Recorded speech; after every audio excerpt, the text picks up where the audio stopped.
نحمده ونصلي ونسلم على رسوله الكريم الأمين الحنين الرؤوف الرحيم أما بعد أعوذ بالله من الشيطان الرجيم بسم الله الرحمن الرحيم وقضى ربك ألا تعبدوا إلا إياه وبالوالدين إحسانا إما يبلغن عندك الكبر أحدهما أو كلاهما فلا تقل لهما أف ولا تنهرهما وقل لهما قولا كريما واخفض لهما جناح الذل من رحمتي وقل رب ارحمهما كما ربياني صغيرا صدق اللہ مولانا العظیم۔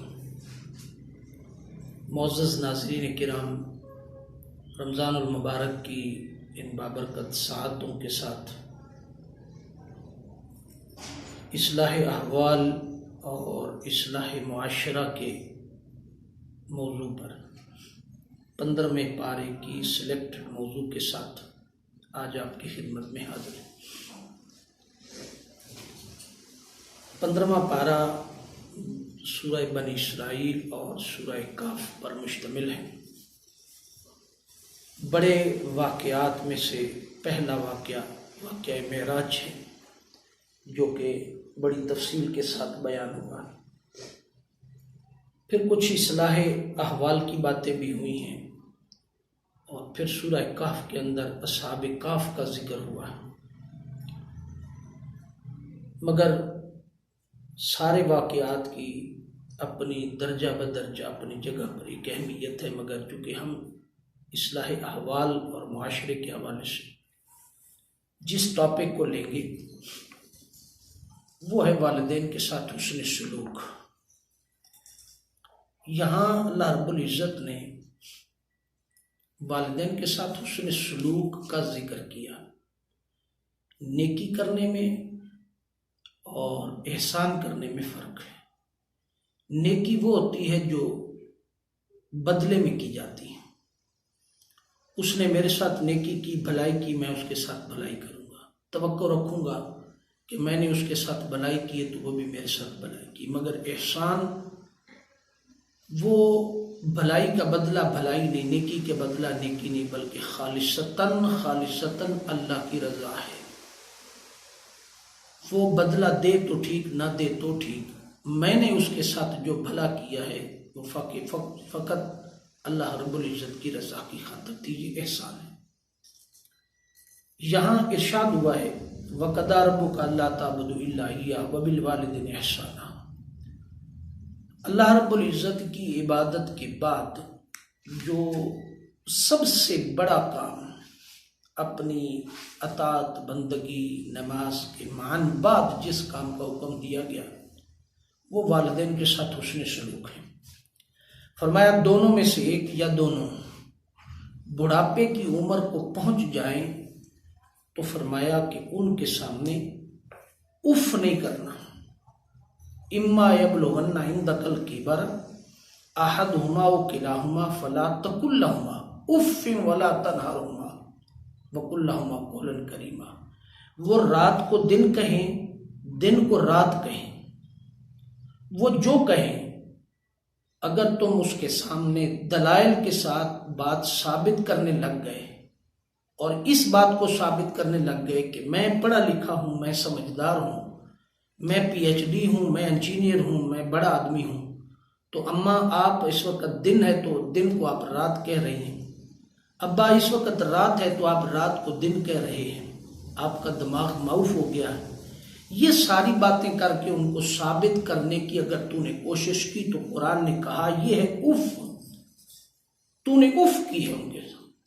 فرمایا اس وقت تمہیں دلیل سے ان کو ثابت کرنے کی ضرورت نہیں۔ اگر انہوں نے کہا کہ دن کے وقت رات ہے اور رات کو انہوں نے دن کہا تو تمہارے لیے کیا حکم ہے؟ اف نہیں کرنی، بلکہ کہنا ہے جی ابا جان، جی اماں جان، جو آپ فرما رہے ہیں سو درست فرما رہے ہیں، جو آپ جو بات کہہ رہے ہیں وہ ٹھیک ہے۔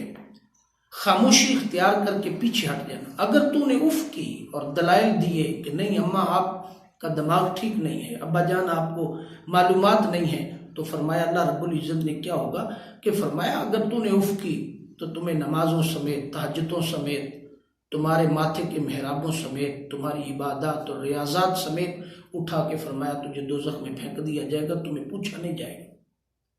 نمبر 2، بڑی اہمیت کی عمل بات یہ ہے، ماں باپ جب بوڑھے ہو جاتے ہیں تو دماغ موف ہوتا ہے، بچگانہ حرکات کی طرف ماں باپ، بڑھاپا جو ہے وہ بچگانہ حرکات کی طرف انسان کو لے جاتا ہے۔ اس لیے اللہ رب العزت نے یہاں پابندی لگائی ہے کہ جب وہ بوڑھے ہو جائیں تو فرمایا پھر اف نہیں کرنے۔ یہاں میں ایک مثال آپ کے سامنے رکھتا ہوں، تمثیل ہے بات کو سمجھنے کے لیے، اسی وَقَضَىٰ رَبُّكَ أَلَّا تَعْبُدُوا إِلَّا إِيَّاهُ۔ آج کی جو نوجوان نسل ہے اس کو یہ خمار ہوتا ہے کہ ہم پیدا ہی اتنے ہوئے تھے، ہم جو سمجھدار ہیں وہ ہمارے ماں باپ نہیں سمجھدار، اور یہ بات اس وقت یہ بھول جاتے ہیں، اور یہ نوجوان نسل اپنی جوانی کی خرمستی میں یہ بات بھول جاتی ہے۔ کاش کہ اس کی پیدائش کے وقت یا اس کے بچپن کی کہیں ویڈیوز بنی ہوئی ہوتی تو انہیں اس جوانی کے وقت انہیں دکھایا جاتا کہ تمہاری ماں نے، تمہارے باپ نے تمہیں کس طرح پال کے بڑا کیا اور کن مشکلات سے تمہیں گزار کے یہاں تک لایا، تو پھر انہیں احساس ہو۔ یہ بات سمجھنے والی۔ فرمایا کہ ان تقل کبر احدہما او کلاہما فلا تقل لہما اف ولا تنہرہما۔ اب ان کا دماغ اور جسمانی قوت، طاقت وہ کمزوری کی طرف چلی گئی، اب تو بڑا ہو گیا۔ یہاں مثال بزرگان دین نے دی ہے، اولیاء کرام نے بات کو سمجھانے کے لیے یہ بات دی ہے کہ سوچنے والی بات یہ ہے کہ بچہ جب چھوٹا ہوتا ہے تو اس کی 3 ڈیمانڈز ہوتی ہیں، 3 مطالبے ہوتے ہیں، اس کے 3 اس کی خواہشیں ہوتی ہیں۔ اس کی پہلی خواہش ہوتی ہے کہ مجھے کھانے کے لیے اچھا ملے اور نئی نئی چیزیں ملیں۔ نمبر 2، اس کو کھیلنے کے لیے کھلونے ملیں، یہ 2 چیزیں۔ تیسری چیز، ان کو پہننے کے لیے کپڑے ملیں۔ اس کے سوا اس وقت جب لاشعوری کا وقت ہوتا ہے تو ان 3 چیزوں کے علاوہ اس کی کوئی ڈیمانڈ نہیں۔ مثال کے طور پر بچہ چھوٹی عمر میں ہے، 2.5 سے 3 سال، 4 سال، لاشعوری کا وقت ہے، اسکول گوئنگ نہیں ہے، تو جب آپ گھر داخل ہوگا، باپ دروازہ جب کھولے گا تو وہ معصوم بچہ، کبھی آپ اس بات پر غور کریں، وہ معصوم بچہ باپ کے چہرے اور بقیہ جسم کے حصوں کی طرف نہیں، اس کی توجہ باپ کے ہاتھوں کی طرف ہوتی ہے کہ میرا باپ باہر سے آیا ہے تو ان میری 3 ڈیمانڈز میں سے، 3 چیزوں میں سے کوئی ایک چیز یا تینوں لے کر آیا کھانے کے لیے، اس کے پاس کچھ ہے، چاکلیٹ ہے، ٹافیاں ہیں، دیگر اس کی جو ڈیمانڈ ہے کھانے کی۔ نمبر 2، کھلونے ہیں کھیلنے کے لیے۔ نمبر 3، اس کے پاس اچھے کپڑے، نئے نئے ڈیزائن اور نئی چیزیں کیا ہیں۔ اگر تینوں میں سے ایک بھی نہیں ہے تو اس کے بعد بینگ ٹو والد، ماں باپ ہونے کی حیثیت سے، پھر آپ اس کا ری ایکشن دیکھیں کہ ری ایکشن کتنا آتا ہے۔ اس کو چونکہ شعور نہیں ہے نا، اس کو نہیں پتا کہ میرا باپ باہر سے تھکا ہوا آیا ہے، آندھی طوفان سے لڑ کر آیا ہے، آج اس کی مزدوری نہیں اس کو ملی، تنخواہ نہیں اس کو ملی، آج سارا دن اس کی جاب نہیں ملی، آج اس کے پاس پاکٹ میں پیسے نہیں، یہ ساری چیزوں کا شعور اسے نہیں ہے۔ اس کو فقط اپنے کام سے غرض ہے، ڈیمانڈ سے، اگر پوری نہیں ہے تو باپ پورا کرے، جہاں مرضی ہے لائے، مجھے تو نہیں پتا کہ آج ڈیوٹی نہیں ملی یا دہاڑی نہیں لگی یا مزدوری نہیں ملی یا پیسے نہیں ملے یا تنخواہ نہیں ملی، اس کو اس سے غرض نہیں، اس کو شعور نہیں ان چیزوں کا، لہذا وہ کہتا ہے مجھے پورا کر کے دے۔ اب باپ اس کو کسی نہ کسی طریقے سے اس کو لالچ دے کر کے، اس کو پیار دے کر کے ایگری کرنے کی کوشش کرتا ہے، مگر وہ اس بات پر ایگری نہیں ہوتا۔ یہ مرحلہ نہ ڈانٹ کا ہوتا ہے، نہ ڈپٹ کا ہوتا ہے، نہ سختی کا ہوتا ہے، بلکہ قائل کرنے کا ہوتا ہے، مگر اس وقت باپ قائل کر نہیں پاتا جب تک وہ ڈیمانڈ پوری نہیں کرتا۔ سو آہستہ آہستہ مقافات عمل ہے، تو وہ بڑا ہو رہا ہے اور باپ بڑھاپے کی طرف جا رہا ہے۔ ایک وقت آ جاتا ہے کہ وہی بچہ جو گھر کے آنگن میں بیٹھا باپ کے ہاتھ دیکھ رہا تھا، آج وہ بڑا ہو گیا ہے اور باپ آہستہ آہستہ مقافات عمل کے تحت بڑھاپے کی طرف چلا گیا، اور اس کے جسم کے اعضاء، ٹانگیں، ہاتھ، پاؤں، جسم توانا ہو گیا، وہ خوبصورت جوانی میں ابھرتا ہوا بڑھ کر آ گیا۔ اب باپ بڑھاپے کی طرف چلا گیا، ٹانگیں کانپنے لگ گئیں، ضعف کا شکار ہو گئی ہیں، اب وہ مشکلات کا شکار۔ اب ایک وقت آ گیا کہ جس چارپائی پر اس کا وہ بچہ بیٹھ کر کے باپ کے ہاتھوں سے دیکھ کر ڈیمانڈ کر رہا تھا، اب وہ وقت آ گیا کہ اسی چارپائی پر، اسی صحن کے آنگن میں باپ بیٹھ گیا ہے، باپ کی ٹانگوں میں ضعف آ گیا، وہ اٹھ نہیں سکتا۔ مگر جب اب وہ بچے کی جگہ پر باپ آ گیا ہے، ماں آ گئی ہے، دونوں بڑھاپے کو آ گئے ہیں، تو اب بیٹا جوان ہو گیا، مگر ڈیمانڈز وہی تین ہیں، آج بھی ڈیمانڈز وہی تین ہیں۔ اب ماں باپ کی بھی وہی تین مطالبے ہیں، تین ہی ڈیمانڈز ہیں۔ اب کیا ہے؟ فرمایا میرا بیٹا بڑا ہو گیا ہے تو میرے لیے کھانے کے لیے کیا لے کر آیا؟ اب وہ روٹی نہیں کھاتے، اب ان کا معدہ، ان کی جسمانی قوت، طاقت سخت غذا ثقیل کو ہضم نہیں کرتا، اب اس کے لیے کوئی دلیا چاہیے، نرم چیز چاہیے، ڈیمانڈ ہے کھانے کی۔ نمبر 2، موسم کے لحاظ سے کپڑوں کی ڈیمانڈ ہے، اب کھلونوں کی جگہ پر دوائی آ گئی ہے، میڈیسن آ گئی ہے، اب کھلونے نہیں ہیں، کھلونوں کی جگہ پر میڈیسن، ڈیمانڈز تین ہی ہیں۔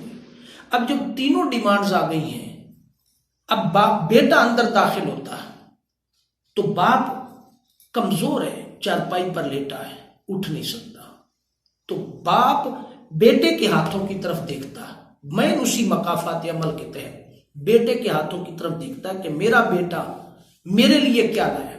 جب تینوں میں سے کوئی ایک چیز نہیں ہوتی تو فرط جذبات باپ اگر بیٹے سے پوچھ لے کہ بیٹا میری جو آج کی ضروریات تھی وہ پوری نہیں ہوئی، وہ نہیں لائے، تو اگر بیٹا اکھڑے ہوئے الفاظ کے ساتھ اور اس وقت کہے اور بھاری برکم دماغ کے ساتھ یہ بات کہہ دے کہ ابا، اے والد، تو ہر وقت مجھ سے ڈیمانڈ ہی کرتا رہتا ہے، کبھی تو نے یہ نہیں پوچھا کہ آج بیٹا تمہاری دیہاڑی بھی لگی کہ نہیں لگی، تو کس مشکل سے آیا، تجھے تنخواہ ملی نہیں ملی، کبھی میرا حال بھی پوچھ لے، تجھے اپنی ڈیمانڈ کی پڑی، اپنی دوائیوں کی پڑی۔